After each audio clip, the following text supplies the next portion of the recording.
NRSP का mission है कि हर एक व्यक्ति 7 स्टार जीवन जिए। जब हम 7 स्टार शब्द सुनते हैं तो हमें ऐसा एहसास होता है कि हाई प्रोफाइल वाला जीवन नहीं। क्या पैकेज डील है 7 स्टार के साथ? ध्यान से सुनिए कि ऐसा जीवन जो सहज हो, सरल हो, सुंदर हो, स्वस्थ हो, संपन्न व सार्थक हो। सहज, सरल, सुंदर, स्वस्थ, सफल, संपन्न और सार्थक, ऐसा जीवन जिनमें इन शब्दों का हम अपने जीवन में इन शब्दों को जोड़ सकें। सहज, सरल, सुंदर, स्वस्थ, सफल, संपन्न और सार्थक। इसके अंतर्गत क्या क्या चीजें आती है कि आप तन से स्वस्थ भी हो, सुंदर भी हो, फिट और फाइन भी हो और ऊर्जा से भरपूर भी हो। मन आनंद और उत्साह से भरा हो। फिलहाल इस मन को हम साइलेंट मोड पर रखते हैं और धन ईमानदारी से GST भरने के बाद भी हर व्यक्ति के पास प्रचुर मात्रा में हो।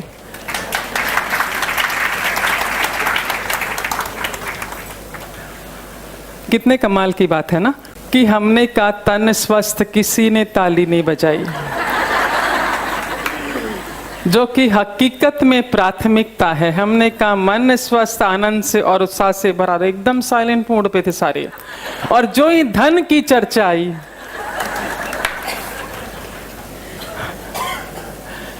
आपसी संबंध प्रेम और विश्वास से परिपूर्ण हो।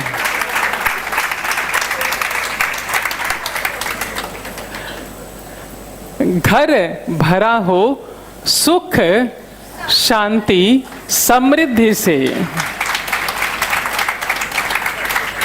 और जीवन भरा हो उन्नति, प्रगति, सफलता से।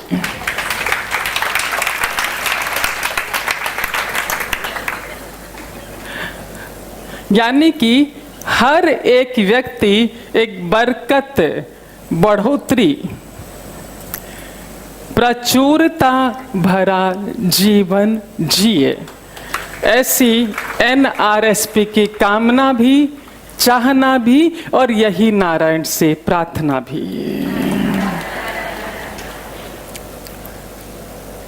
तन और मन जब जुड़ता है इसे हेल्थ कहते हैं, राइट है ना। और इसके अतिरिक्त जो भी चीजें हमारे जीवन में है उसे हम वेल्थ के नाम से जानते हैं। आपको ऐसा है कि रोटरी क्लब उच्च शिक्षित लोग अधिक मेंबर हैं ऐसे जाना जाता है ना। तो मुझे बारंबार आपकी सहमति की जरूरत होगी कि हम सही जा रहे हैं ना। वो आप ही जताएंगे, बताएंगे, है ना। चाहे गर्दन हिला दीजिए, गर्दन हिलाने के भी फायदे हैं। नलिनी जी ने कहा है ये गर्दन का दर्द भी जाएगा और जो अधिक गर्दन हिलाएगा ऐसी चेन पहनाई जाएगी। कहाँ गई? तन और मन जुड़ता है तो इसे हेल्थ कहते हैं और इसके अतिरिक्त जो भी चीजें हमारे जीवन में हैं उसे हम वेल्थ कहते हैं। ये दोनों हेल्थ और वेल्थ सगी बहनें हैं, आपस में गहरा प्रेम है। अब देखिए यदि एक भी अस्वस्थ होती है तो खींचतान के दूसरे को भी अस्वस्थ कर देती है। मेरे भाई लोग बोलिए। और यदि एक स्वस्थ है तो दूसरे को भी ठीक करके मानती है। और हर एक व्यक्ति चाहता है कि हेल्थ और वेल्थ उसकी सही रहे, और बहुत हम एफर्ट भी डालते हैं इसे सही करने के लिए, सही रखने के लिए, ऐसा जीवन जीने के लिए, है ना? आप सबकी कामना ऐसा जीवन जीने की। कई बार ढेर सारे एफर्ट के बाद भी यदि ये चीजें हासिल नहीं हो पाती तो सहज ही हमारे भीतर ये भाव आता है कि भाग्य में होगा तभी तो मिलेगा, या उसकी कृपा होगी तभी तो मिलेगा। पर नारायण शास्त्र कहता है कि चीजें आपके भाग्य में भी हैं और कृपा निरंतर उसकी आपके ऊपर बरस रही है। पर हमारी अवस्था कैसी है? जैसे हमारे हाथ में एक लेटेस्ट मॉडल का मोबाइल दे दिया गया हो, जो भरपूर सुविधाओं से युक्त हो, पर जब तक हम उसे ऑपरेट करना नहीं सीखते उसका लाभ ले सकते हैं क्या? तो आज आपको कैसे ऑपरेट करना है ताकि ये जीवन आसानी से, सरलता से आपको हासिल हो सके। हमने इस मन को साइलेंट मोड पर रखा था। अभी करते हैं इसकी चर्चा।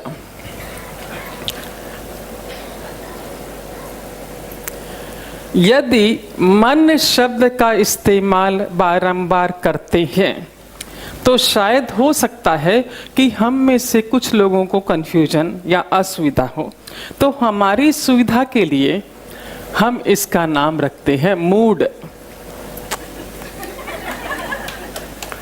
दिन में कई बार इस शब्द का इस्तेमाल कर लेते हैं, मेरा मूड ठीक नहीं है,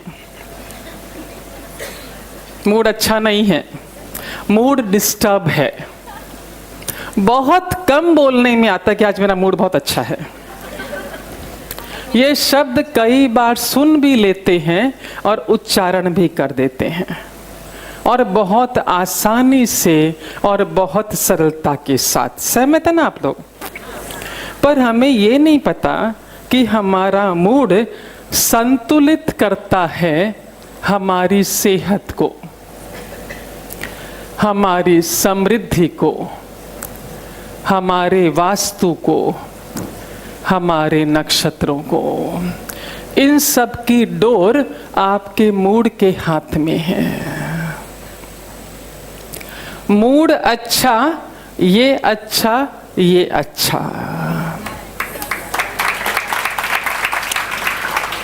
मूड अपसेट, ये अपसेट, ये अपसेट।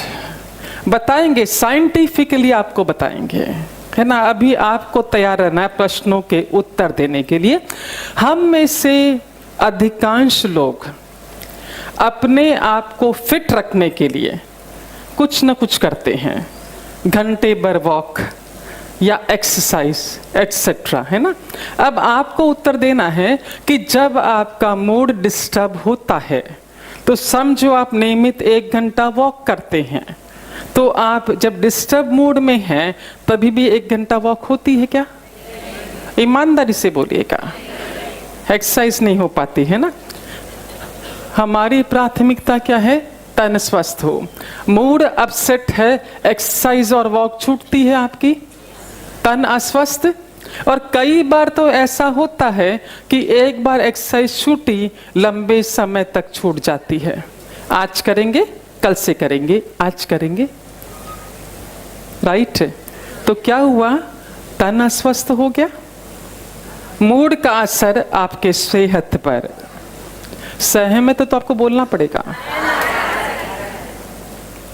मन तो वैसे ही डिस्टर्ब है क्योंकि मूड अपसेट है। है ना। तन और मन अस्वस्थ है, उसका असर हमारे धन पर, क्योंकि कुछ भी करने का मन नहीं होता, आपका शरीर में फुर्ती ही नहीं होती,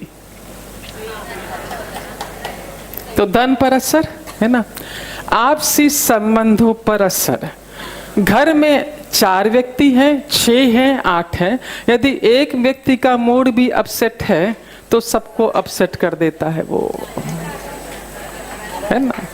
और कुछ ऐसा मुंह से बोल देता है कि सामने वाला भी डिस्टर्ब, बाद में 4 बार माफी मांगते, मेरा मूड ठीक नहीं था, मेरे मुंह से निकल गया। पर संबंधों पर असर होता है कि नहीं होता। घर में हम चाहते हैं सुख शांति समृद्धि, शांति गायब है, मूड अपसेट है तो, सुख भी गायब है तो समृद्धि कहां से आएगी। और चाहते हैं जीवन में उन्नति प्रगति सफलता, तो इसे पाने के लिए हमें कुछ तो करना होगा ना। पर मूड अपसेट में हम कुछ कर नहीं पाते। ये कैसे हासिल करेंगे, ये कैसे हासिल करेंगे। समझा कि किन किन चीजों को आपका मूड अपने हाथ में रखे हुए हैं, आपकी सेहत को, आपकी समृद्धि को, आपके वास्तु को, आपके नक्षत्रों को।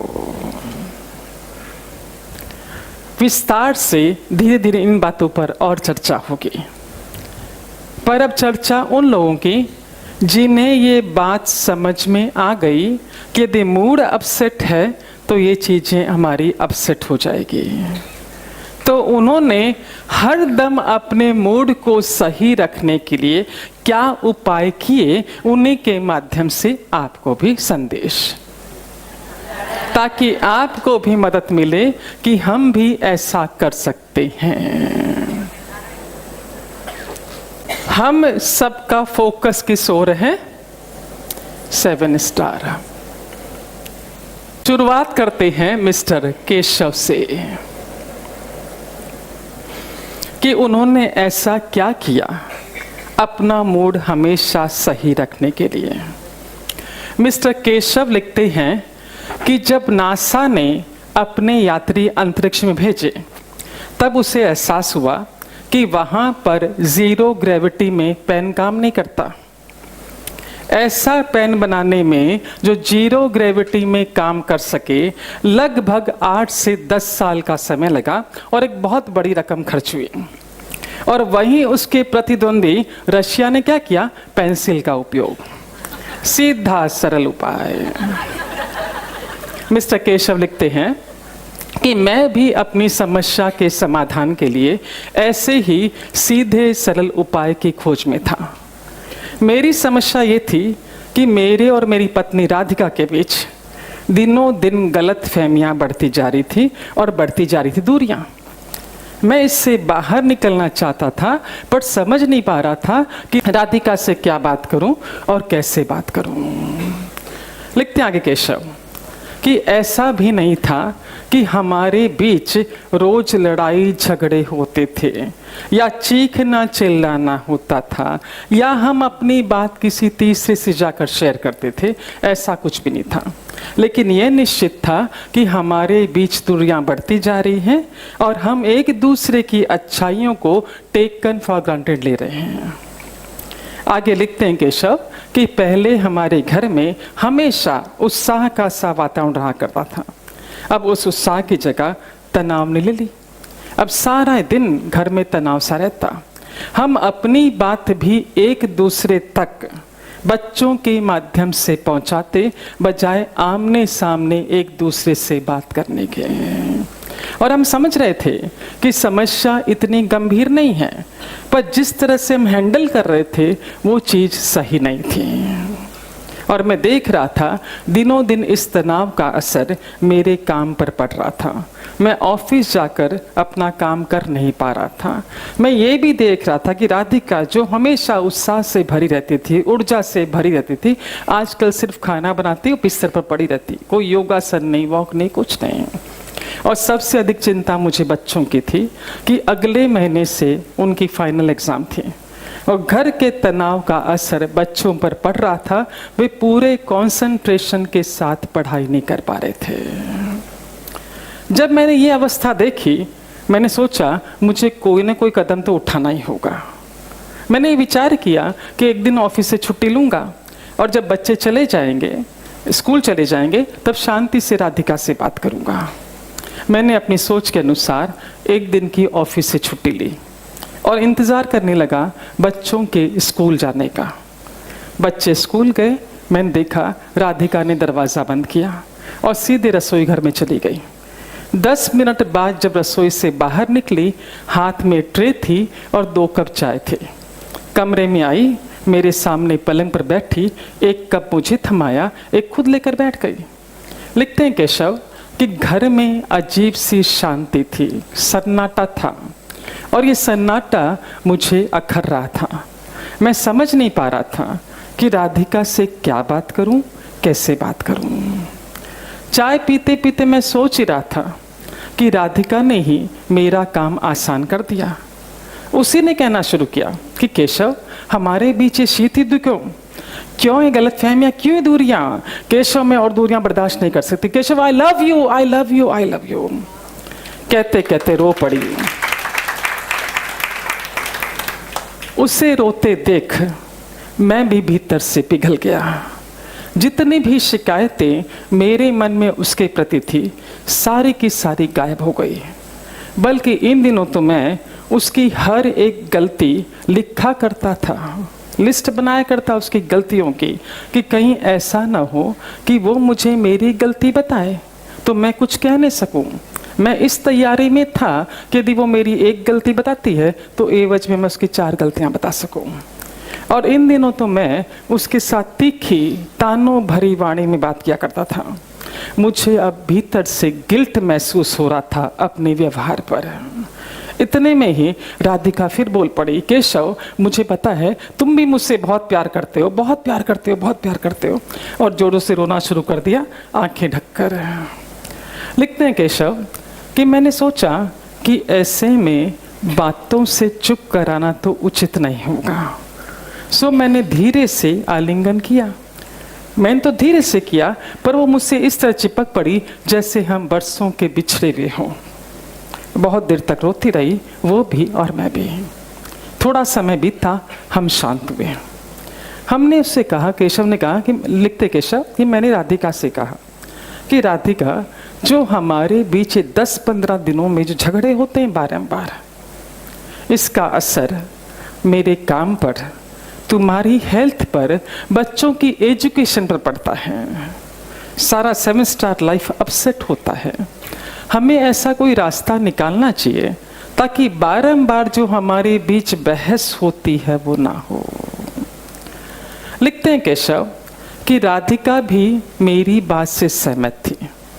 हमने सोचना शुरू किया कि हम ऐसा क्या उपाय करें कि जो बारंबार हमारे बीच झगड़े होते हैं, चीखना चिल्लाना होता है, वो बंद हो जाए। सबसे पहले जब हमने सोचना शुरू किया, तो सबसे पहले तो इस बात पर विचार किया। हम दोनों इस बात पर सहमत हुए कि ये तो निश्चित है कि हमारे बीच मतभेद तो होंगे, डिफरेंस ऑफ ओपिनियन तो होगा। अब इससे बाहर कैसे निकला जाए? बहुत सोच विचार के बाद हमने ये डिसाइड किया कि इन मतभेदों को दूर करने का पहला उपाय ये है कि आज तक जो भी घटना घटी जिससे मैं हर्ट हुआ हूँ या राधिका हर्ट हुई है, उस बाबत चर्चा आज के बाद नहीं होगी। आज के पहले जो भी घटनाएं घटी जिससे मैं हर्ट हुआ या राधिका हर्ट हुई है, उन बातों की चर्चा आज के बाद नहीं होगी। क्योंकि होता ऐसा था कि जब कोई घटना घटती, मैं हर्ट होता या राधिका हर्ट होती, हम उस वक्त तो शांत रह जाते, कुछ नहीं कहते थे, जताते बताते नहीं थे। दोबारा कोई घटना घटी, अगेन मैं हर्ट हुआ या वो हर्ट हुई, हम शांत रहते। पर जब यहाँ तक भर जाते, फिर कोई छोटी सी घटना घटती, सारा उबाल बाहर निकलता और कई गलतफहमियां, दूरियां पैदा होती है।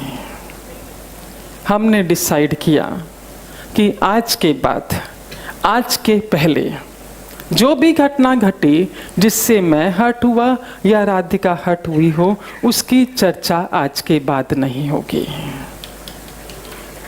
दूसरा कदम हमने ये उठाया कि दिन भर में यदि ऐसी कोई घटना घटती है जिससे मैं हर्ट होता हूँ या राधिका हर्ट होती है, तो रात को सोने के पहले एक दूसरे को बता देना है कि किसकी कौन सी बात हर्ट हुई है। पर बात करते वक्त, बताते वक्त आपको शांति से बताना है, सकारात्मक शब्दों के साथ बताना है। यदि आपको ऐसा लगता है कि बताते वक्त आप उत्तेजित हो सकते हैं, तो अपनी बात आप लिख कर दीजिए सामने वाले को। रात को आपको शेयर करके ही सोना है। यदि रात में आपने शेयर नहीं किया तो सेकेंड डे न तो आप शेयर कर सकते हैं, न सफाई पेश कर सकते हैं। रात गई, बात गई, नो कैरी फॉरवर्ड है। लिखते हैं केशव कि हमने इस नियम का बहुत ही शिद्दत से पालन किया। कई बार ऐसा होता, रात को लेट आते, सुबह जल्दी उठना होता, फिर भी कोई दिन भर में घटना घटी है जिससे मैं हर्ट हुआ या राधिका हर्ट हुई, हम शेयर करके ही सोते हैं और पिछली कोई भी बातों की चर्चा नहीं होती है। नतीजा ये कि वही उत्साह भरा वातावरण हमारे घर में वापस लौट आया। दिन प्रतिदिन मेरी और राधिका की बॉन्डिंग बढ़ती चली गई। लिखते हैं केशव कि हमारी शादी को 15 साल हो चुके हैं, फिर भी यदि आप हमें देखेंगे तो आप पाएंगे कि हम न्यूली मैरिड कपल की तरह घूमते रहते हैं, हवाओं में बाहें थामे हुए हैं।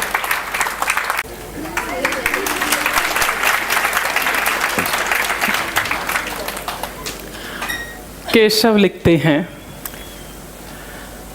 कि मैंने तो ये फॉर्मूला अपनी पत्नी के साथ अपनाया, नो कैरी फॉरवर्ड। आप अपने बाकी रिश्तों में भी अपना सकते हैं। सास बहू, दौरानी जिठानी, फ्रेंड्स, किसी के साथ भी, ताकि बारंबार मूड अपसेट होने से बचा जा सके। कि कल्याणी ने अपने मूड को सही रखने के लिए कौन सी तकनीक अपनाई। कल्याणी लिखती है कि उस दिन शुक्रवार का समय था, शुक्रवार का दिन था। चूंकि शनिवार रविवार हमारी ऑफिस की छुट्टी होती है, इसलिए शुक्रवार को हमें बहुत सारा काम पूरा करना होता है। उस दिन भी मुझे ढेर सारे काम पूरे करने थे। उन कामों को पूरा करते करते कब शाम हो गई, ऑफिस का काम पूरा, ऑफिस का समय पूरा हो गया, मुझे पता ही नहीं चला। मैं ऑफिस से निकली घर के लिए। जब मैं ऑफिस से घर के निकली, थकी हुई थी और कुछ मेरा मूड भी अपसेट था। मैं ऑफिस से निकलकर मेन रोड पर पहुंची, टैक्सी पकड़ी घर के लिए। मेरी ऑफिस और घर के बीच, लिखती कल्याणी, रास्ते में समुद्र पड़ता है। जब टैक्सी समुद्र किनारे से आगे बढ़ रही थी, मेरे मन में विचार आया कि मूड मेरा अपसेट है, थोड़ी देर यदि समुद्र किनारे टहल लेती हूँ तो शायद मुझे कुछ अच्छा लगे। ये सोचकर मैंने टैक्सी रोकी। टैक्सी से बाहर निकली, ठंडी बहती हवा ने मेरा स्वागत किया। मुझे कुछ अच्छा लगने लगा। मैंने सामने देखा ढलता हुआ बड़ा सारा नारंगी रंग का सूरज। उसे देखकर भी मुझे कुछ अच्छा महसूस हुआ। समुद्र किनारे छोटे छोटे बच्चे खेल रहे थे। उनकी किलकारियों से पूरा वातावरण गूंज रहा था। ये चीजें भी मुझे, मेरे मन को भा रही थी। मैं आगे बढ़ी, समुद्र किनारे पहुंची, पानी में जाकर खड़ी हो गई। समुद्र के ठंडे पानी की लहरें आती, मेरे पैरों को छूती चली जाती। अब मुझे और अच्छा महसूस होने लगा। कुल मिलाकर अब मुझे अच्छा लग रहा था। उस ठंडे पानी का आना, छूना, बच्चों के किलकारियाँ, ठंडी हवा का बहना, ढलता सूरज, ये सारा वातावरण मुझे भीतर से अच्छा महसूस करवा रहा था। पर ये अच्छा महसूस होना बहुत देर तक टिका नहीं, क्योंकि मेरे लेफ्ट हैंड साइड से, मैं किनारे पे, समुद्र किनारे खड़ी थी, मेरे लेफ्ट हैंड साइड से 10-12 साल की लड़की दौड़ती हुई आई और मुझे धक्का देकर आगे चली गई। वो तो अच्छा हुआ मैं बच गई, अन्यथा मैं कीचड़ में गिर जाती। मैंने गुस्से से उस लड़की की ओर देखा तो पाया कि 15-20 कदम आगे जाकर वो रुक गई थी। जो ही उसे रुका हुआ देखा, मैं गुस्से में तो थी, भागी उस ओर उसे 4 बातें सुनाने के लिए। जब मैं नजदीक पहुंची तो मैंने देखा कि वहां पर पहले से ही एक 50 साल का व्यक्ति बैठा हुआ था। ये 10-12 साल की लड़की, इनकी आपस में बातें हो रही थी। मैंने सोचा कि इनकी बातें जब पूरी हो जाएगी तब मैं इसे 4 बातें सुनाऊंगी। मैंने सुना कि वो लड़की जो 10-12 साल की थी, जो व्यक्ति पहले से बैठा हुआ था 50 साल का, उस पर जोर से चिल्लाई कि पापा, आपको पता है ना कि ये जगह मुझे बिल्कुल भी पसंद नहीं है, सख्त नापसंद है, फिर भी आप इधर रोज क्यों आते हैं? मेरे इतना मना करने के बाद भी आप रोज इधर क्यों आते हैं? जोर से चिल्लाई। मुझे इस जगह सख्त नापसंद है, मेरे मना करने के बाद भी आप इधर क्यों रोज आते हैं? बदले में देखा उस व्यक्ति ने चश्मा पहन रखा था। चश्मा उतारा, उसकी आंखें गीली थी। भर्राए गले से बोला कि बेटा, मुझे पता है कि तुम्हें ये जगह सख्त नापसंद है, पर मैं इस जगह को नापसंद नहीं कर सकता, क्योंकि तुम मुझे यहाँ पर पड़ी मिली थी। मैं मानता हूँ कि जब सुनामी आया था तो इस समुद्र की तूफानी लहरों ने मेरे पूरे परिवार को निगल दिया, तुम्हारे पूरे परिवार को निगल दिया। पर मैं कैसे भूल सकता हूँ कि इसी समुद्र किनारे तुम बेहोश अवस्था में हमें पड़ी मिली थी। जब मेरी नज़र और बचाव दल की नज़र तुम पर पड़ी, हम झट तुम्हें उठाकर नज़दीक के अस्पताल में ले गए और 24 घंटे के लंबे अंतराल के बाद जब तुम्हें होश आया, तब मुझे जीने का सहारा मिला। तुम न होती तो शायद आज मैं जिंदा ही नहीं होता। कहते कहते वो रो पड़ा। उसकी आंखों में आंसू देख उसकी बेटी भी रो पड़ी। उन दोनों की आंखों में आंसू देख कल्याणी लिखती है, मेरी आंखों में भी आंसू आ गए। मुझे भीतर से गिल्ट भी महसूस हो रहा था कि मैंने उनकी पर्सनल बातें सुनी। मैंने धीरे धीरे अपने कदम पीछे किए, मेन रोड पर आई, टैक्सी पकड़ी घर पहुंचने के लिए। लिखते कल्याणी कि जब मैं टैक्सी में बैठी हुई थी, मेरे जेहन में समुद्र किनारे घटी घटना घूम रही थी और बारंबार ये विचार चल रहा था कि इतनी विपरीत परिस्थिति में भी कैसे कोई व्यक्ति ईश्वर का आभार प्रकट कर सकता है।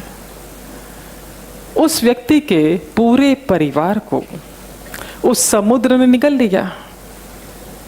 इसके बावजूद भी वो रोज वहां आता है उसका धन्यवाद करने के लिए कि उसे रिटर्न में बेटी दी।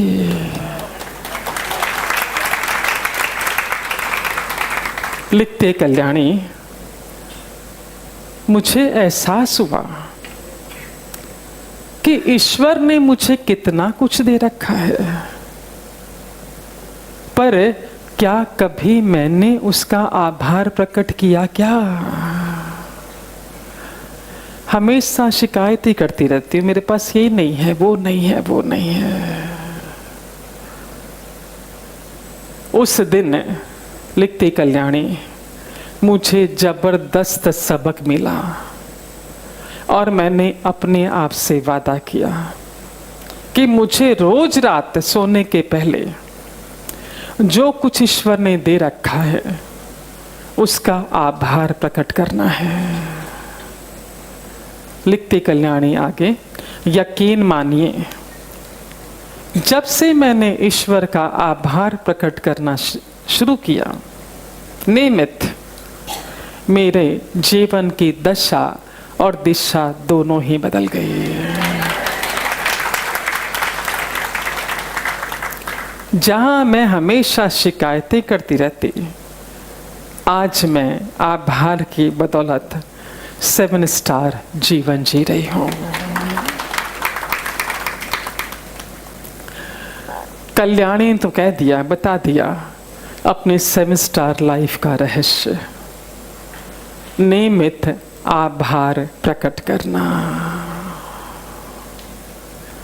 आभार की बाबत अध्यात्म गुरु दादा JP वासवानी बहुत सुंदर बात लिखते हैं।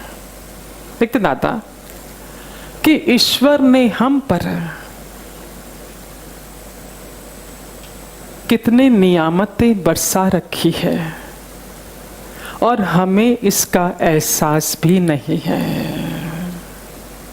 हम तो बस शिकायत करते रहते हैं कि मेरे पास ये नहीं है, वो नहीं है, वो नहीं, और चिंताग्रस्त तनावग्रस्त हो जाते हैं। लिखते हैं दादा JP वासवानी कि जो भी व्यक्ति तनावग्रस्त, चिंताग्रस्त, परेशानियों से भरा हुआ, समस्याओं से भरा हुआ मेरे पास आता है, मैं उसे एक ही बात कहता हूं, काउंट योर ब्लेसिंग्स। न सिर्फ काउंट करो बल्कि लिखो, लिस्ट बनाओ। तब एहसास होगा आपको कि उसने कितनी नियामतें बरसा रखी है। एवज में धन्यवाद शब्द भी आपको छोटा महसूस होगा।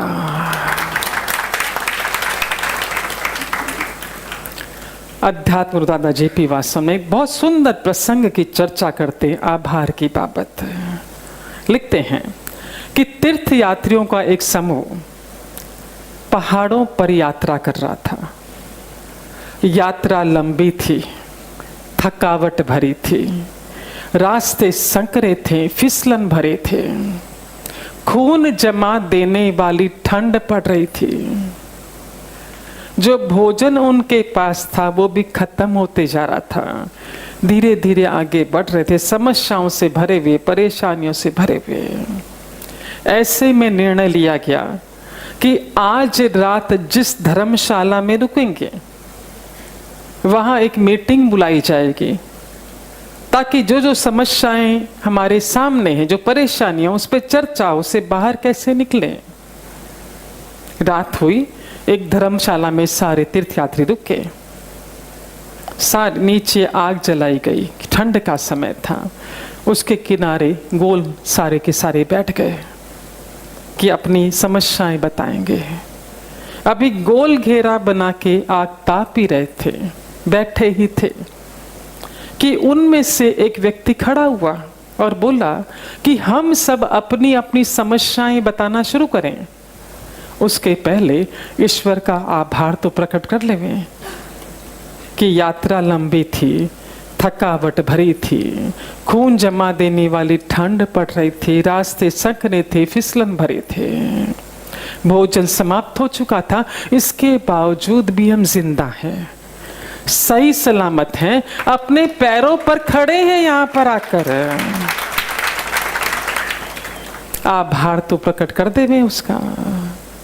लिखते हैं दादा JP वासवानी कि उस व्यक्ति का इतना भर कहना था कि सारे के सारे आभार व्यक्त करने में व्यस्त हो गए, किसी ने भी समस्याओं का जिक्र नहीं किया।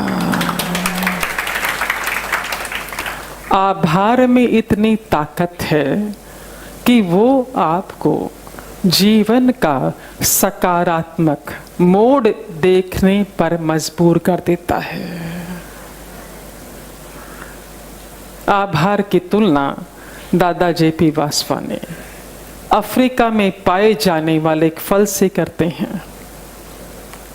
अफ्रीका में एक फल पाया जाता है, नाम है उसका टेस्टी बेरी।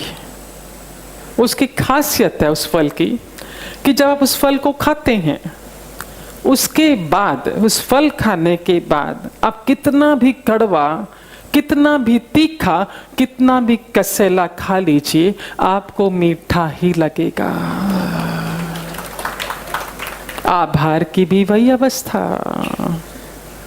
यदि आभार की आदत पड़ गई, कितनी भी समस्याएं, परेशानियां आपके सामने से निकलती जाएगी, आपको छू भी नहीं पाएगी।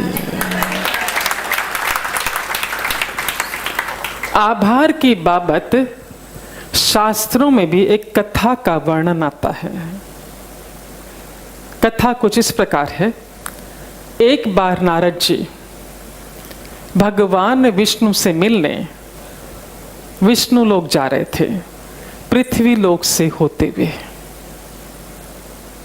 ब्रह्म मुहूर्त में घर से रवाना हुए, चलते चलते विष्णु लोक जाने के लिए रास्ते में समुद्र पड़ा।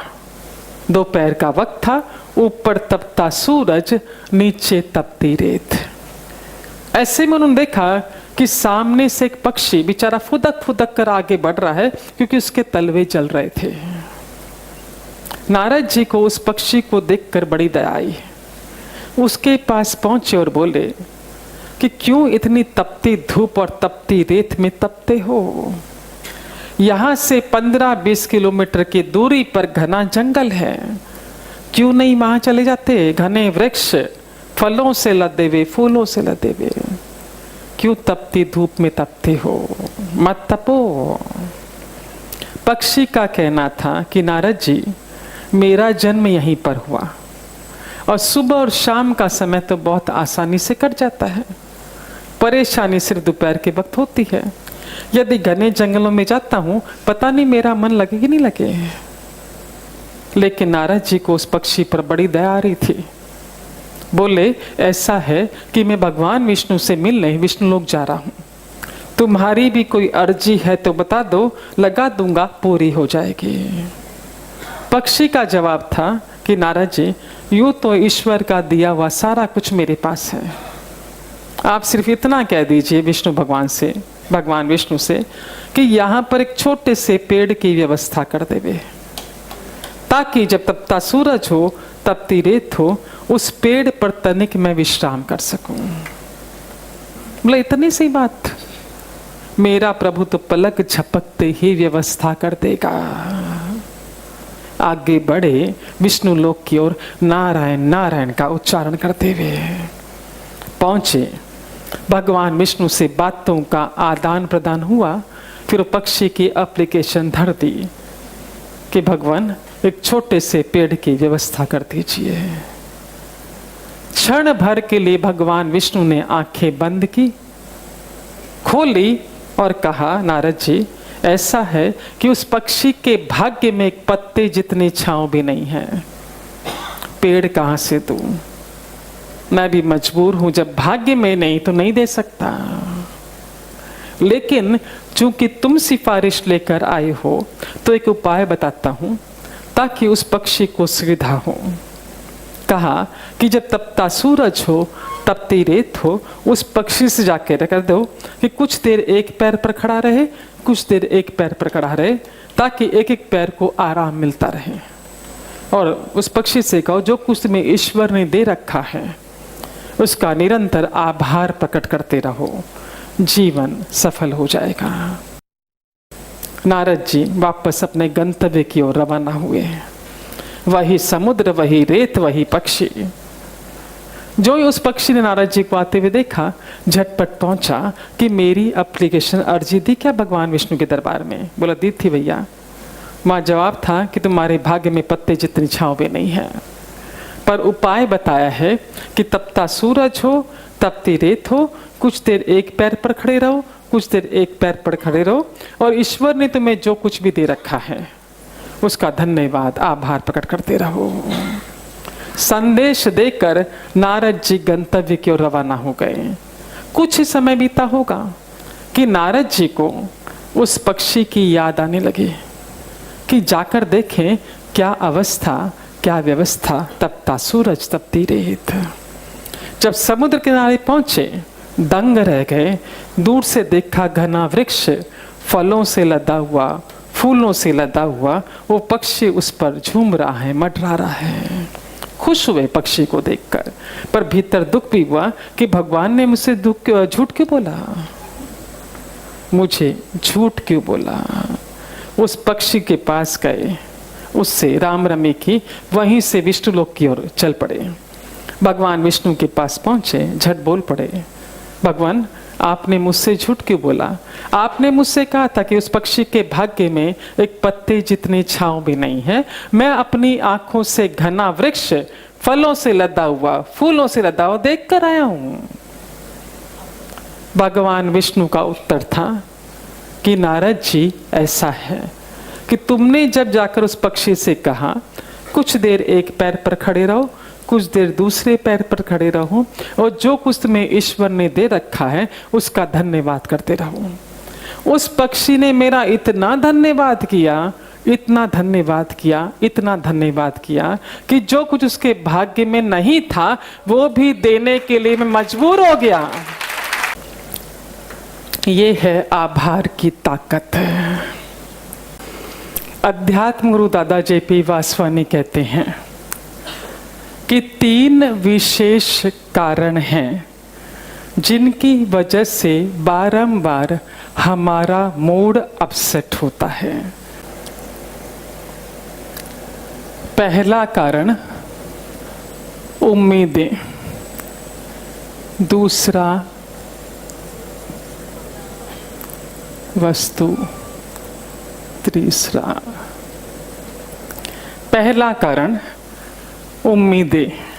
हमने लोगों से बहुत अधिक उम्मीदें बांध रखी हैं कि सामने वाला मेरी बात सुनेगा भी, मानेगा भी, मुझे आदर सम्मान भी देगा, मैं छोटा सा भी कोई कार्य करूं प्रशंसा भी करेगा। और जब सामने वाला ऐसा नहीं करता या नहीं कर पाता, हमारा मूड अपसेट हो जाता है। सही है कि नहीं सही है? हाँ। सेकंड कारण, हर व्यक्ति का काम करने का तरीका, वस्तु रखने का तरीका अलग अलग है। कोई बहुत परफेक्शन के साथ नीट एंड क्लीन काम करता है, ये सामान यहाँ तो यहीं होना चाहिए, हमने यहाँ रखा, बहुआ यहाँ से यहाँ रख दिया। क्या मूड अपसेट है ना? हाँ। जब कोई सच बात कहता तो हंसी आती है। इट इंडिकेट्स कि आप लोग सहमत हैं मुझसे, है ना? हाँ। तीसरा प्लानिंग।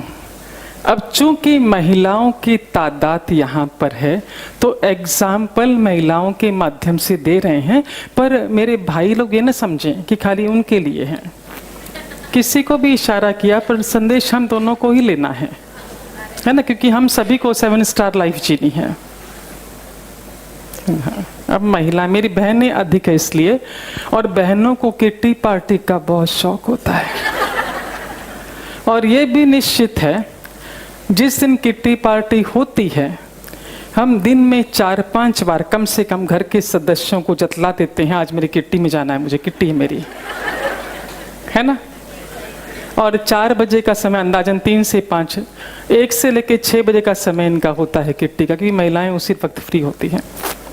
4 से 6 का किट्टी का समय, 2 बजे से दर्पण के सामने तैयार होना, डिजाइनर साड़ी पहनी, ब्रांडेड पर्स उठाया, सैंडल पहना, और कितनी बार तो दर्पण में देख लिया अपने आप को, है ना? और फिर घर से बाहर कदम रखा ही था कि बहू पीछे से आई, माँ जी कहाँ जा रहे हो, घर में बैठो, मुझे विंडो शॉपिंग के लिए जाना है। मेरे भी घर में 2 बहुएं हैं, सुना ना, डॉक्टर बहुएं। तो हमने सिर्फ इतना कहा है कि बहुएं हैं, आगे कुछ नहीं बोला। हाँ। कदम बाहर रखा, पीछे से आई, मुझे विंडो शॉपिंग पे जाना है।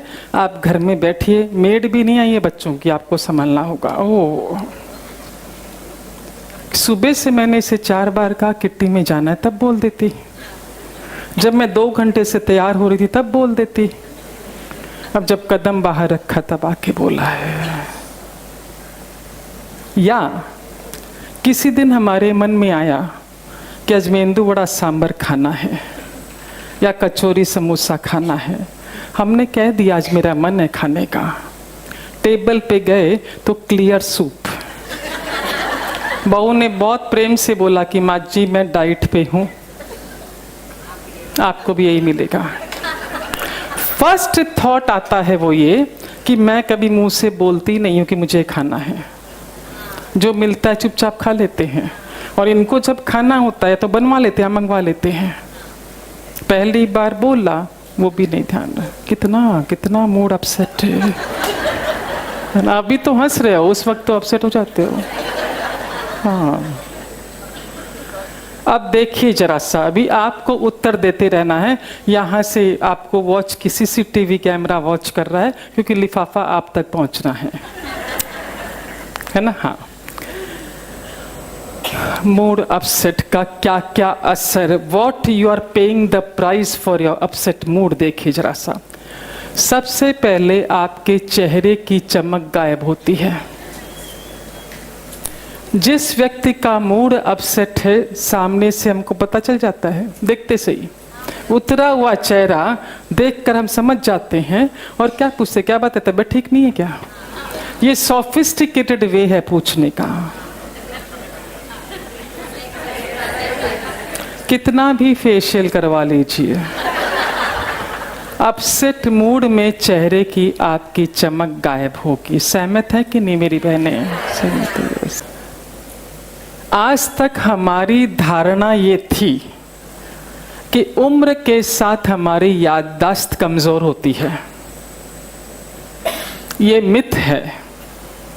जिस तरह उम्र के साथ हमारा एक्सपीरियंस बढ़ता है, हमारी याददाश्त भी बढ़ती है। पर देखिए ना, इधर बैठे हैं आप लोग ही कहोगे कि ऐसे महिलाएं आती है हमारे पास और बोलती है आजकल याददाश्त कम होती जा रही है, ऐसा कोई उपाय बताइए मेमोरी अच्छी हो जाए, है ना। बट सर्टन घटनाएं सासू माँ ने ऐसे बोला था 50 साल पहले, अच्छे से याद है। ननद ने ये बोला था, अच्छे से याद है, वर्ड टू वर्ड याद है। उसने क्या पहन रखा था, मैंने क्या पहन रखा था, वो भी याद है।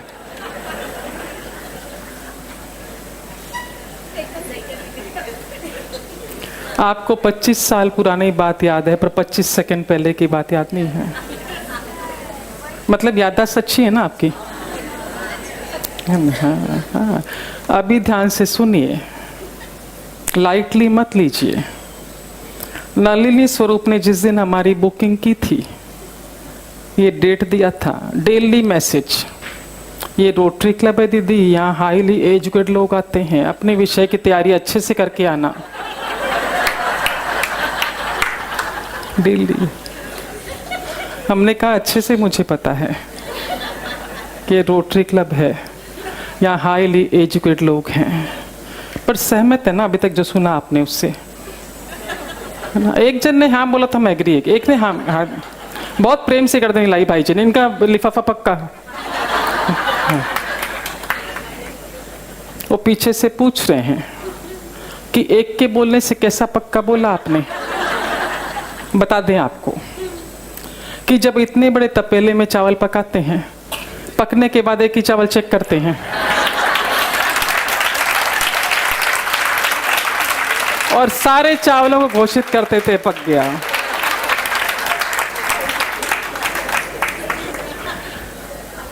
जब आपका मूड अपसेट होता है, यहां पर केमिकल सिक्रेशन होता है।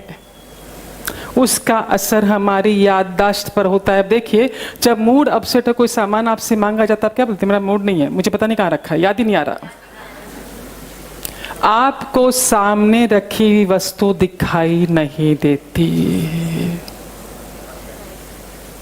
Am I right?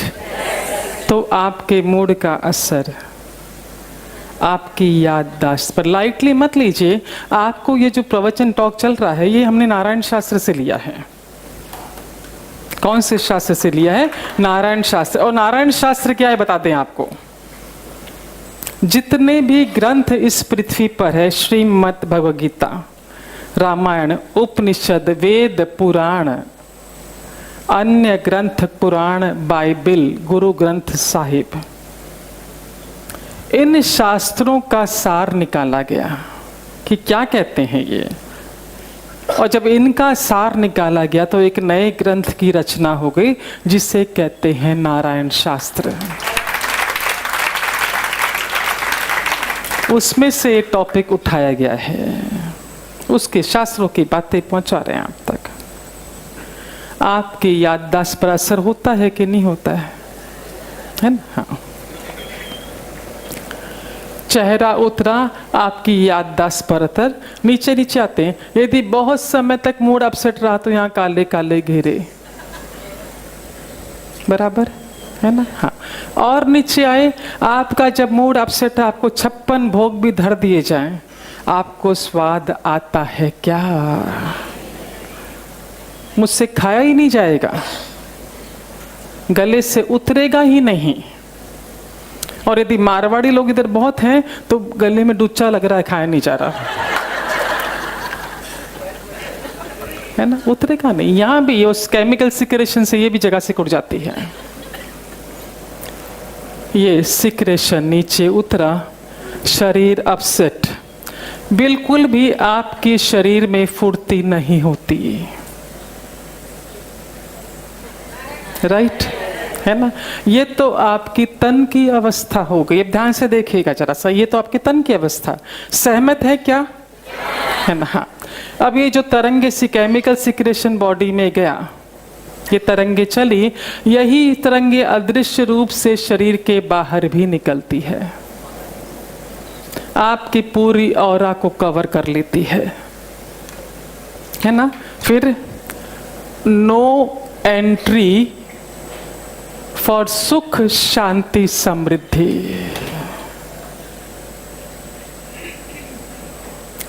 ये तरंगे इतनी तीखी है कि जो चीजें, जो व्यक्ति, जो वस्तु आपके भाग्य में है, उन्हें भी आपके नजदीक आने नहीं देती। आप इस पे से अंदाजा लगाएं ना कि जो भी व्यक्ति सुसाइड करता है, उसका मूड सही होता है क्या? ये तरंगे चलती है वो हर्ट की इतनी हद तक कि उसे सही गलत की भी समझ नहीं होती। सोचिए तरंगे कितनी।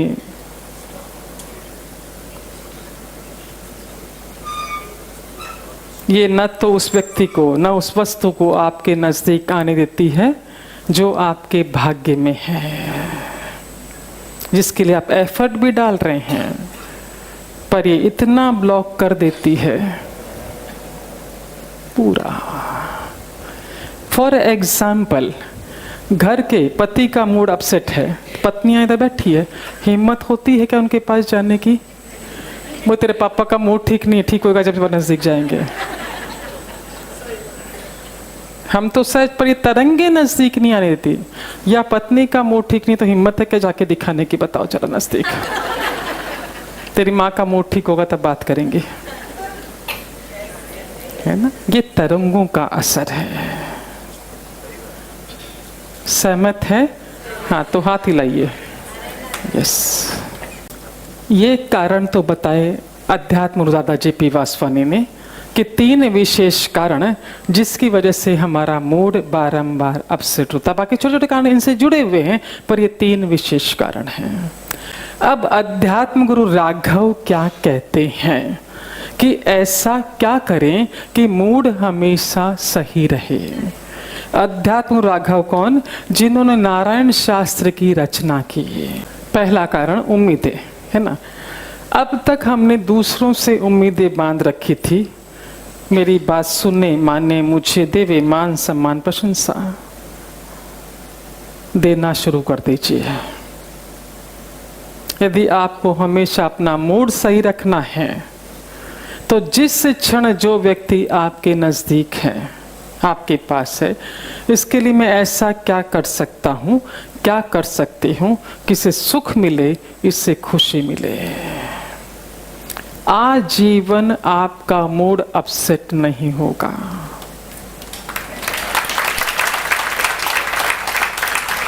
अब तक मांग रहे थे, देना है ना। इस बाबत बहुत सुंदर बात कि एक पहुंचे हुए संत लिखते हैं कि एक बार मेरी मीटिंग थी डॉक्टर अब्दुल जे कलाम के साथ में। मीटिंग बिल्डिंग के तीसरे माले पर थी। हमारी मीटिंग पूरी हुई, उन्हें भी फ्लाइट पकड़कर बॉम्बे पहुंचना था, हम दिल्ली में थे, और मुझे भी अपने प्रवचन के लिए दूसरी जगह जाना था। हम जो ही कमरे से बाहर निकले, लाइट चली गई, लिफ्ट बंद हो गई। 3rd फ्लोर पर हम थे। जो ही पता चला लिफ्ट बंद हो गई, डॉक्टर अब्दुल जे कलाम झट सीढ़ियों से उतरने लगे। फटाफट 3 माला उतर गए। बोला वो 75 प्लस, मैं 40 साल का, मैं एक कदम उतर रहा था और वो झट नीचे उतर गए। मैं देखकर दंग रह गया कि इस उम्र में इतनी फुर्ती। 1 सेकंड भी नहीं सोचा कि 3 माला उतरना है मुझे। मेरे से रहा नहीं गया, मैंने उनसे पूछा कि आपकी फुर्ती का रहस्य क्या है इस उम्र में भी? मुस्कुराते बोले बस कुछ नहीं, जिस क्षण जो व्यक्ति मेरे साथ होता है, मेरा दिमाग खाली इस पर चलता है कि मैं ऐसा क्या करूं इससे सुख मिले, इससे खुशी मिले।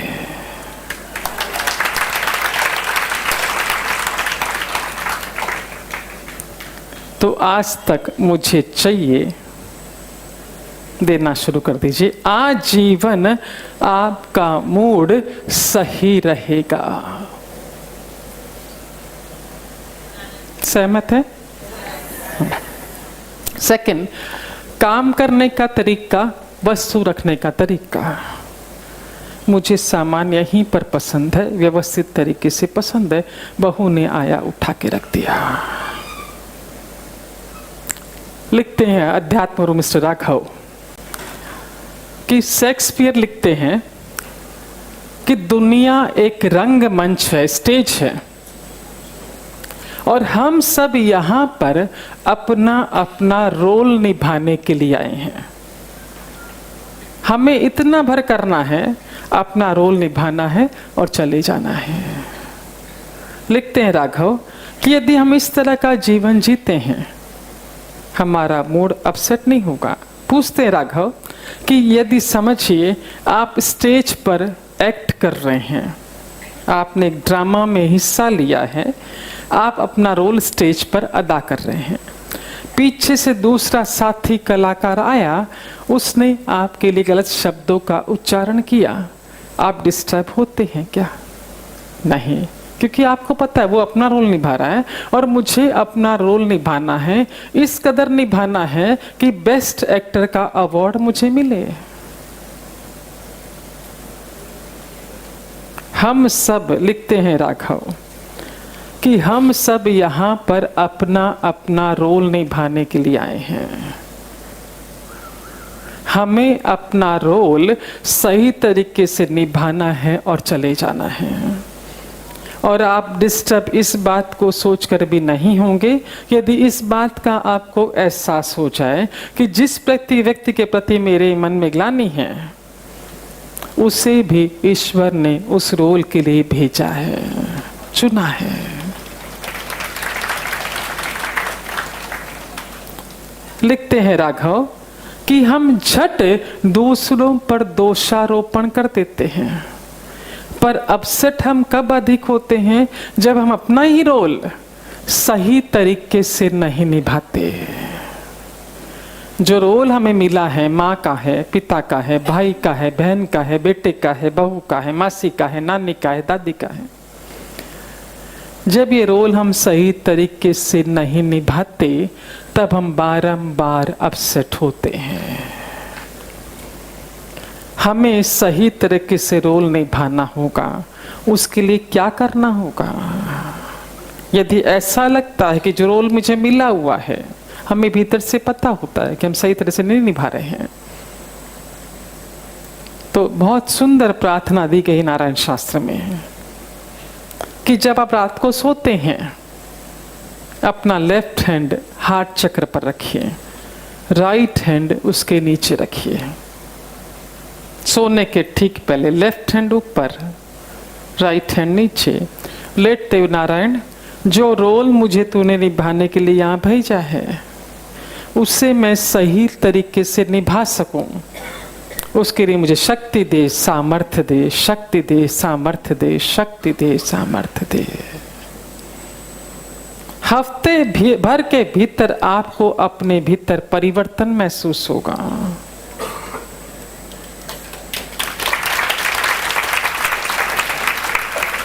और साथ ही साथ परिवार से कॉम्प्लीमेंट मिलने शुरू हो जाएंगे। वाह, कितने बदल गए हो तुम, कितने अच्छे हो गए हो, है ना। अब तीसरा आया प्लानिंग। हमारी प्लानिंग थी किट्टी पार्टी जाने की। पीछे से बहू आई, माँ जी घर में बैठो, ध्यान से सुन लीजिए, समझ में आ गया जो आगे कहने जा रहे हैं।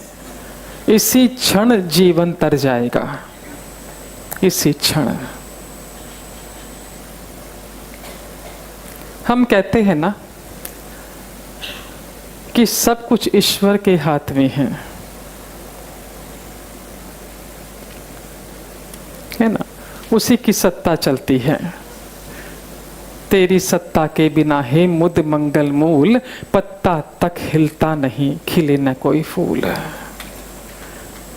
डोर उसके हाथ में है, पर अक्सर वो ये डोर आपके हाथ में देता है जब आपको लगे कि मेरे अनुकूल चीजें हो रही है,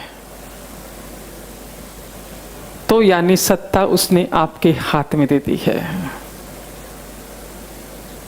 जब मेरे प्रतिकूल हो रहा है, मतलब सत्ता उसके हाथ में है। या तो मेरे मन का होगा या उसके मन का होगा, है ना। समझना बाकी, समझ जाएंगे तब ताली जोर से बजाइएगा। तो नारायण, एज पर नारायण शास्त्र, बाकी शास्त्र कहते हैं कि खाली उसकी चलती है। नारायण शास्त्र कहता है कि सिर्फ दो व्यक्तियों की चलती है, एक वो, एक आप। जब आपको लग रहा है मेरे अनुकूल है, मतलब सत्ता आपकी चल रही, यू आर वेरी हैप्पी। और जब आपके विपरीत चल रहा है, तो मतलब सत्ता उसके हाथ में है। और जब उसके हाथ में सत्ता होती है, तो इमीडिएट बोल दीजिए कि मेरी तो सोचने समझने की क्षमता बहुत कम है। सत्ता उसके हाथ में है, पर नतीजा मेरे फेवर में ही होगा। सत्ता चाहे उसके हाथ में है, पर नतीजा मेरे फेवर में ही होगा। अब देखिए ना, कितने सारे ग्रंथ इस पृथ्वी पर है ना, श्रीमद् भगवद गीता, रामायण, वेद, पुराण, कितने सारे ग्रंथ हैं। इतने सारे ग्रंथों में से दो ग्रंथ बेहद प्रचलित हैं। कौन से? रामायण और भागवत। इसमें से यदि कोई भी प्रश्न पूछा जाए, हम में से अधिकांश लोग उत्तर दे सकते हैं, है ना। बाकी वेद पुराण में से तो शायद हमें क्वेश्चन मार्क लग जाएगा, है ना। अब देखिए, इसी की चर्चा करते हैं। गीता सार क्या है? पहली लाइन क्या है? जो हुआ अच्छा हुआ, जो हो रहा है अच्छा हो रहा है, आगे भी अच्छा ही होगा। कौन कह रहा है ये? भगवान श्री कृष्ण। आज तो उसी के दरबार में बैठे हुए हैं, है ना। Very nice. एक ने ताली बजाई, वो लिफाफा ले जाना। और रामायण में लिखा है कि भगवान के हर विधान में मंगल छिपा हुआ है, मंगल भरा हुआ है, मंगल से ओतप्रोत है। Meaning is one and the same. अलग है क्या? भगवान श्री कृष्ण कहते हैं कि जो हुआ अच्छा हुआ, जो हो रहा अच्छा हो रहा, आगे भी अच्छा ही होगा। और ये कहते हैं भगवान राम कि उसके हर विधान में मंगल छिपा हुआ है, मंगल भरा हुआ है। एम आई राइट? पता है ना आप लोग को? One and the same. कितना अच्छा उसने इशारा किया है, हमें समझना पड़ेगा। देखिए जरा सा, जब तक घटना हमारे अनुकूल है वी आर वेरी हैप्पी, जो ही प्रतिकूल हुई डिस्टर्ब होते हैं, है ना। अब ये घटना समझो हमारे प्रतिकूल हुई, ध्यान से सुन लीजिए। जितना इसके बारे में सोचेंगे, जितना इसके बारे में चर्चा करेंगे, मुझे ये परेशानी, ये तकलीफ है, ये समस्या है, आप इसको बढ़ा रहे हैं, साइज बड़ी कर रहे हैं। जब वो कहता है कि जो हो रहा है अच्छा हो रहा, आगे भी अच्छा होगा, ग्रीन पेन देना जरा सा। यहाँ पे वो अच्छे की व्यवस्था किए बैठा है, पर आप चर्चा करके इसे इतना बड़ा कर देते कि दिखाई नहीं देता आपको।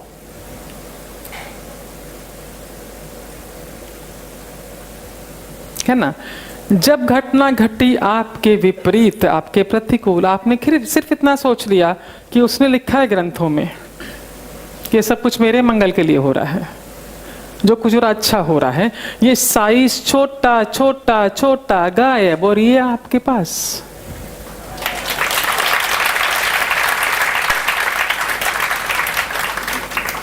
Is it clear? है ना।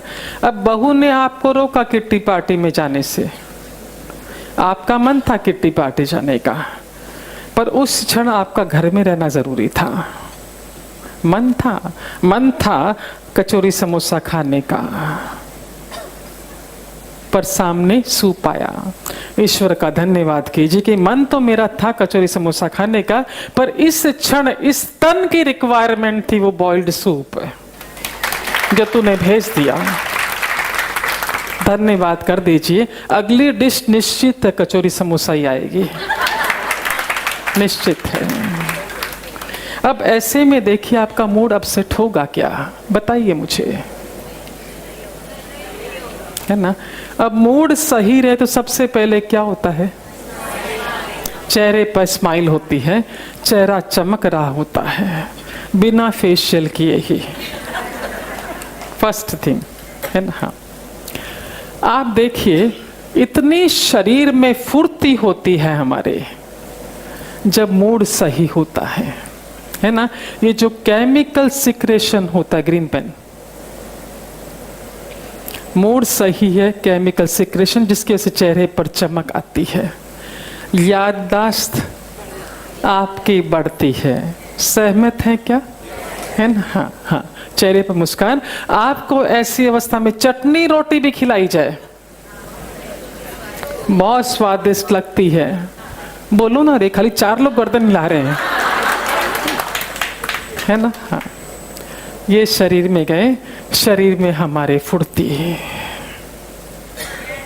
है ना। इन तरंगों में इतनी सामर्थ्य है, ध्यान से सुनिएगा, कि जिसके डॉक्टर ने कह दिया असाध्य रोग है, ठीक हो ही नहीं सकता,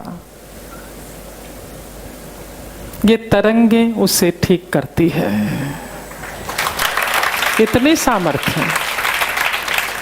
अभी तक तो हमको इतना ही पता था कि संजीवनी बूटी का काम करती है, असाध्य रोगों को भी ठीक कर देती है।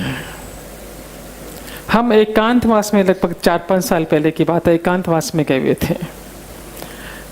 जिस स्थान पर रुके हुए थे उसके बगल एकांत था, सारे बंगले थे, काले लोनली बंगले बने हुए थे। एक में हम रुके हुए थे और सेकंड डे हमने देखा बगल वाले बंगले में 7 सन्यासी, वो मुंह पे समाये वो बांध के रखते हैं, जैन साध्वी बगल वाले बंगले में आके रुके। और हमारा उनके प्रति बहुत आकर्षण हुआ कि इनसे जाकर बात करें, क्योंकि ये भी आध्यात्मिकता की ओर आगे हैं। तो जो ही समय मिलता मैं उनके पास जाके बैठ जाती। खाली एक दीवार का फर्क था, ये इसमें मैं रुके थे, बगल में वो रुके हुए थे। उनमें जो सबसे सीनियर थी, शी वो 70 ईयर ओल्ड और बहुत उच्च कोटि की साध्वी, बहुत उच्च कोटि की। तो बात करते करते इस विषय पर चर्चा चल पड़ी और हमने कहा कि तरंगे जो प्रवाहित होती है शरीर में, ये असाध्य रोगों को भी ठीक करती है, ये ऐसा। उन्होंने एक सुंदर बात और कही कि न सिर्फ ये असाध्य रोगों को ठीक करती है, बल्कि शरीर में यदि एक अंग, समझो किडनी नहीं है ही नहीं, एक ही किडनी पर काम कर रहे हैं, पर दूसरी किडनी नहीं है, पर दूसरी किडनी जो काम करती वो काम ये तरंगे कर देती है। ये उनका कहना था। इतनी सामर्थ्य है इन तरंगों में, और निश्चित है इस वक्त ये तरंगे आपके शरीर में प्रवाहित हो रही है। अभी देखिए कैसे पता चलेगा आपको। आप जब हॉल में आए, किसी के भी शरीर में कहीं भी पेन था क्या? किस था? अभी दर्द नहीं होगा, खड़े होके बता दीजिए। इधर आओ, जरा सा आगे आओ। हाँ बोलिए, माइक पर बोलिए जरा सा, पता चले रोटरी क्लब वालों को हम सही बोल रहे हैं। और ये दर्द के लिए प्रभा दीदी भी है, उनको मैंने 4 दिन पहले ही मैसेज किया था। सर में दर्द था आपका? हाँ, बहुत फट रहा था। हाँ। मैं कुछ भी नहीं कर पा रही थी। हाँ। और आज मैं भगवान से प्रार्थना कर रही थी, प्लीज मुझे दीदी की शब्दों को सुनना है और दिल तक उतारना है, तो इस दर्द का मैं क्या करूं? हाँ। जो अब इस समय बिल्कुल नहीं है। शाबाश, वेरी नाइस, वेरी नाइस, बहुत अच्छा। हाँ। दीदी नारायण चावल चेक किया खाली। Very nice, thank you very much. लिफाफा लेके जाना। ये आप लोगों में से हमारे साथ नहीं आए हैं। नहीं तो कई बार ऐसा होता है कि साथ मिलाते और बुलवाते हैं, ऐसा नहीं है। नारायण दीदी, हाँ? नारायण नारायण हाँ। पनवेल से आए हैं। वाह, हेड्स ऑफ है आपको। हाँ दीदी, मैं आई तो मुझे दोपहर से आज बहुत गर्दन में दर्द था। हाँ। और मैं हॉल में बैठ नहीं पा रही थी। आपका प्रवचन होने से पहले मुझे बार बार लग रहा था कि मैं बाहर पेड़ के पास जाके बैठूं, लेकिन अभी इतना देर में मेरा ये पूरा दर्द सिर से गर्दन तक का बिल्कुल अच्छा हो गया। नारायण नारायण। अब बस ये चेन पहुंचनी बाकी है नलिनी जी की तरफ से आपको। शाबाश। बस ये एक्सपेरिमेंट दोबारा भी चावल चेक कर लिया, कंफर्म है। बस समय सीमित है। और भी कोई कुछ कहना चाहता है? हाँ हाँ बोल लीजिए। हाँ हाँ हाँ। मैंने सोचा कि मैं जाती हूँ, अगर ठीक नहीं रहा तो रिटर्न आ सकती हूँ। हाँ, फिर यहाँ आने के बाद मैं बैठ सकी। शाबाश, she is absolutely fine, very nice. बस अभी समय सीमित है, अभी पोर्शन बहुत है, और इतने अच्छे लोगों के बीच बैठकर लग रहा है कि जो हमारा सिलेबस है वो तो मुझे कंप्लीट करना ही करना है, साथ ही साथ अतिरिक्त भी कुछ देकर जाएं जो हाँ। और वो तभी संभव हो पाएगा जब आप लोगों का सहयोग होगा। और भूख लगे तो बोल देना, बाजू में काउंटर है। हाँ, रेखा जी को जल्दी से आ जाओ, शेयरिंग करनी है। हाँ बस, दिस इज लास्ट वन ना। हाँ, प्रणाम दीदी। नारायण नारायण। हाँ। मैं पिछले 5 सालों से जुड़ी हुई हूँ रेकी से, और मुझे बचपन से माइग्रेन की। हमारे भीलवाड़ा की सेंटर हेड हैं। हाँ, NRSP की। थैंक यू दी। हाँ। तो पिछले 5 सालों से जुड़ी हूँ, और मुझे माइग्रेन की बचपन से ही प्रॉब्लम थी, जब से मैंने अपने आप को जाना। और महीने में कम से कम भी 10 से 15 बार मुझे होता था, and it was very horrible, बहुत एक्सट्रीम वाला था।